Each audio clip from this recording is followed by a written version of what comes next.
ഞാനൊരു ചെടി തപ്പി ഇറങ്ങുന്നതിൻ്റെ ഇടയ്ക്ക് കാട്ടുപൂക്കൾ വെച്ച് 2 ബൊക്കെ ഉണ്ടാക്കുന്നൊരു വീഡിയോ ഇന്നലെ ഇട്ടിട്ടുണ്ടായിരുന്നു കേട്ടോ, പാർട്ട് 1 ആയിട്ട്. അപ്പോൾ അത് ഈ ബൊക്കെ ഇന്ന് ആർക്കാ കൊടുക്കുന്നതെന്നാണ് കേട്ടോ കാണിക്കാൻ വേണ്ടി പോകുന്നത്. നല്ല അടിപൊളി പൂക്കളാണ് കേട്ടോ, കണ്ടാൽ നല്ല കൊതിയാവും. അപ്പോൾ നമ്മൾ ഒറിജിനൽ പൂക്കൾ കൊണ്ട് ബൊക്കെ ഉണ്ടാക്കിയിട്ട് കൊടുക്കുന്നത് 2 അച്ഛന്മാർക്കാണ് കേട്ടോ. അപ്പോൾ ഇവർക്കൊന്നും ഇങ്ങനൊന്നും കിട്ടിയിട്ടില്ല കേട്ടോ.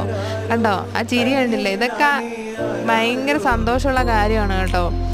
അപ്പോൾ അതേക്കും ഈ ചിരി കാണാൻ വേണ്ടിയാണ് കേട്ടോ ഇതൊക്കെ. ആട്ടുതൊട്ടിൽ കൂട്ടിനുള്ളിൽ കൺമണിയേ, ചിപ്പിയുള്ളിൽ മുത്തുപോലൻ പൊന്മകളേ, എന്നുമെന്നും കിന്നരിക്കാം ഓമനിക്കാം ചക്കരപ്പൻ. അപ്പം ഞാനുണ്ടാക്കിയപ്പോഴൊക്കെ അച്ഛയ്ക്കും കൊടുത്തു കേട്ടോ. അച്ഛൻ മുണ്ടൊക്കെ ഇങ്ങനെ താത്തിട്ട് ബഹുമാന പുരസ്സരമാണ് അത് വാങ്ങിച്ചത് കേട്ടോ. അപ്പം ദേ ഈ ചിരി കാണാൻ വേണ്ടിയാണ് ഇതൊക്കെ ഉണ്ടാക്കിക്കൊണ്ട് വന്നത്. ഇടി ഇത്രേ ഉള്ളൂ കേട്ടോ. ഇഷ്ടപ്പെട്ട കമൻറ്റ് ചെയ്യാൻ മറക്കല്ലേ.